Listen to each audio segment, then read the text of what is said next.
Assalamualaikum warahmatullahi wabarakatuh. Salam sejahtera untuk kita semua. Salam bahagia, salam sehat untuk guru-guru yang mulia yang ada di seluruh Indonesia.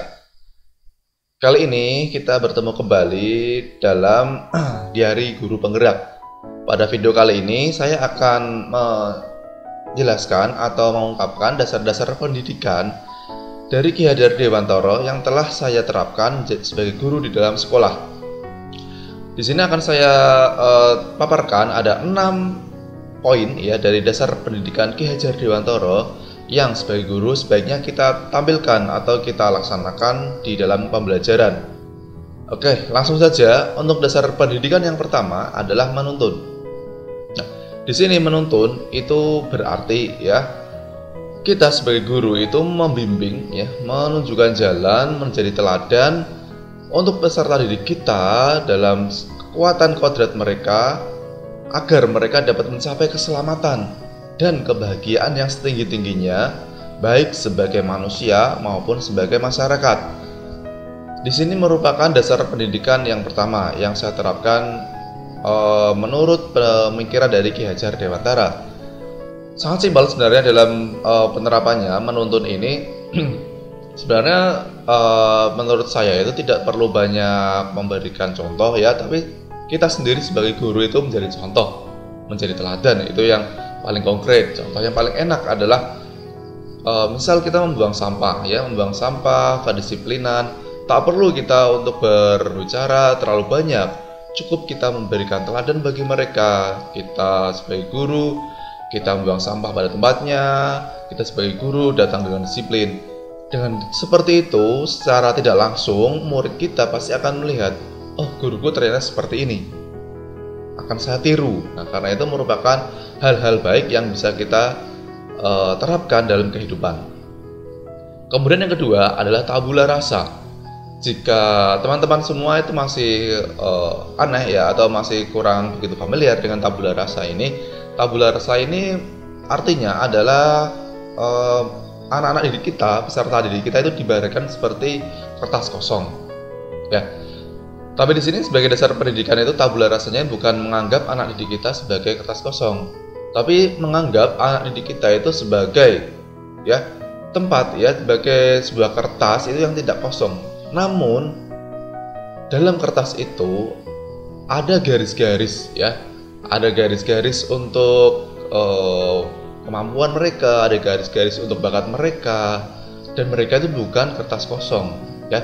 Jadi artinya kertas kosong itu sebagai guru kita tidak seenaknya untuk mencoret-coret, memberikan perintah, memberikan arahan kepada mereka. Mereka itu punya sesuatu yang mereka bawa sendiri. Lah, tugas kita sebagai guru adalah melihat garis-garis tersebut dan juga menebalkan garis-garis tersebut. Pada arti yang sesungguhnya, kita bisa melihat kemampuan anak kita itu ada di mana. Kita bisa lihat bakat mereka ada di mana. Jangan paksakan kehendak kita. Kemudian tugas kita adalah menebalkannya, melatihnya, menemukannya, membimbingnya agar mereka bisa menjadi lebih baik, agar mereka bisa lebih percaya diri dengan bakat dan kemampuan yang mereka miliki. Anak yang pintar matematika dan anak yang pintar dalam seni itu beda. Perlakuannya pun beda. Meskipun mereka sama-sama mendapatkan pelajaran matematika dan juga seni, tapi perlakuannya beda. Jadi tidak harus mereka wajib ya nilainya matematika itu bagus ya, ataupun harus seninya itu bagus. Masing-masing punya garis yang ada pada mereka sendiri dan mereka tidak merupakan kertas kosong. Kemudian yang ketiga, dasar pendidikan yang saya terapkan pada pendidikan yang saya terapkan dengan Ki Hajar Dewantara itu, dengan dasar-dasar pendidikannya itu adalah petani. Apa maksud dari kata petani itu? Arti kata petani ini merupakan sebagai guru kita ibaratkan seperti petani ya, dan murid kita adalah objeknya, bukan murid kita itu objek saja ya, tapi sebagai partner kita ya, partner kita tentunya. Jadi jika tidak ada anak-anak kita, maka kita akan menjadi hampa tentunya itu. Petani itu sendiri, apa yang kita tandur, jika kita menuai dengan baik, maka kita akan panen dengan baik. Apa yang kita rawat, jika kita rawat dengan baik, maka kita akan memanennya dengan baik juga. Jadi itu maksud dari dasar pendidikan Ki Hajar Dewantara tentang petani. Jadi jika kita memberikan hal yang baik, maka murid kita, anak-anak didik kita akan melakukan hal baik juga. Setidaknya mengingatnya, oh itu adalah hal baik yang pernah diajarkan atau ditunjukkan oleh guru-guru saya. Seperti itu. Kemudian yang keempat, itu adalah budi pekerti. Nah, budi pekerti ini merupakan karakter atau akhlak, ya. Ini merupakan sesuatu yang sedang digencar-gencarkan oleh kementerian kita tentang karakter, ya. Jadi karakter, akhlak kita kejarkan kembali, kita latih kembali, kita bimbing kembali akhlaknya. Bagaimana tidak hanya tentang eksak atau otak kiri atau pendidikan formal, ya, atau nilai-nilai yang kita kejar, tapi nilai-nilai luhur, nilai-nilai budi pekerti itu yang juga kita bimbing, kita tuntun mereka agar mereka bisa menjadi tadi, ya, seperti anak-anak atau orang-orang yang selamat dan bahagia, baik di kehidupan mereka maupun di kehidupan masyarakat. Kemudian yang selanjutnya, yang kelima adalah kodrat anak. Nah, apa itu kodrat anak? Kodrat anak pada umumnya mereka itu merdeka dan juga bermain. Nah, itu merdeka dan juga bermain.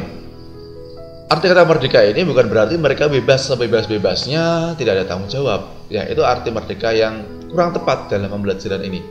Arti kata merdeka yang paling tepat dalam pembelajaran, ya, yang saya terapkan menurut pemikiran Ki Hajar Dewantara itu adalah mereka dianggap, ya, anak-anak kita dianggap sebagai manusia yang hidupnya baik lahir maupun batinnya itu tidak tergantung kepada orang lain. Itu yang arti kata merdeka, ya.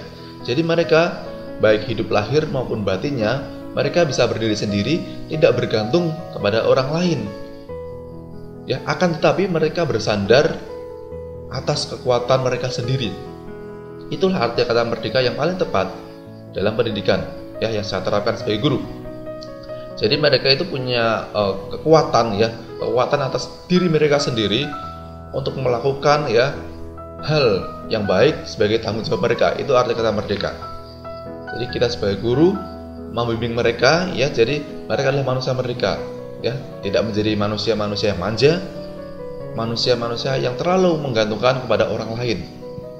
Mereka mampu mengeksplor dirinya sendiri, mereka mampu berdiri sendiri, mereka mampu fighting, dan mereka mampu men-challenge dirinya sampai batas, ya, sampai batas mereka mau melakukannya.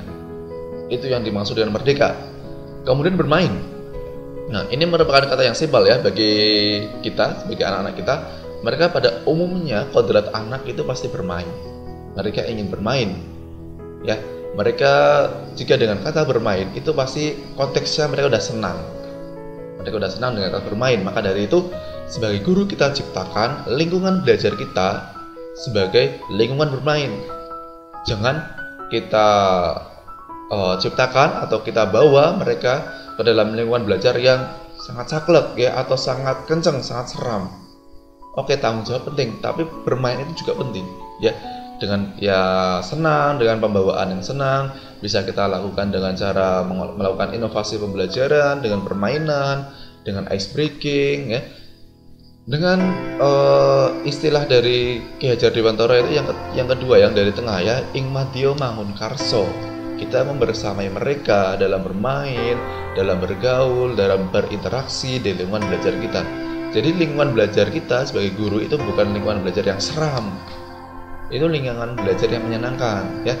Jadi ibaratnya dulu mereka itu masuk ke sekolah kita itu dengan perasaan senang, dan keluar atau pulang dari sekolah kita itu dengan perasaan senang juga. Itu adalah yang kodrat merdeka dan juga bermain. Kemudian dasar pendidikan terakhir yang saya terapkan sebagai guru adalah berpihak pada anak. Jelas, ini berpihak pada anak itu kita tidak berpihak kepada yang lain. Jadi kita tahu poin-poin apa saja yang dibutuhkan oleh anak, ya. Poin-poin apa saja yang mereka butuhkan, tidak hanya dalam pengajaran tapi pembimbingan, ya, dalam latar belakang anak, bagaimana anak itu dibesarkan, mereka kebutuhannya bagaimana, karena semua anak itu kebutuhannya beda-beda ya. Jadi ada anak yang kebutuhannya itu memang lebih khusus ya, lebih perhatian lebih. Ada juga anak-anak yang mempunyai kebutuhan yang sudah baik dari orang tuanya. Tinggal kita pilih ya, kita tentukan langkah-langkahnya agar langkah kita itu dalam mendidik, dalam membimbing, dalam melatih mereka, dalam bermain bersama mereka itu benar-benar berpihak kepada anak. Itu. Jadi itu adalah 6 poin yang saya terapkan sebagai guru dalam pembelajaran di sekolah saya. Seperti itu ya. Jadi semoga bermanfaat untuk pertemuan kali ini.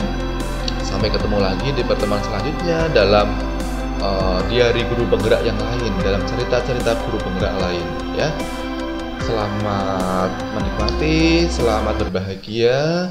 Sampai ketemu lagi. Salam sehat. Wassalamualaikum warahmatullahi wabarakatuh.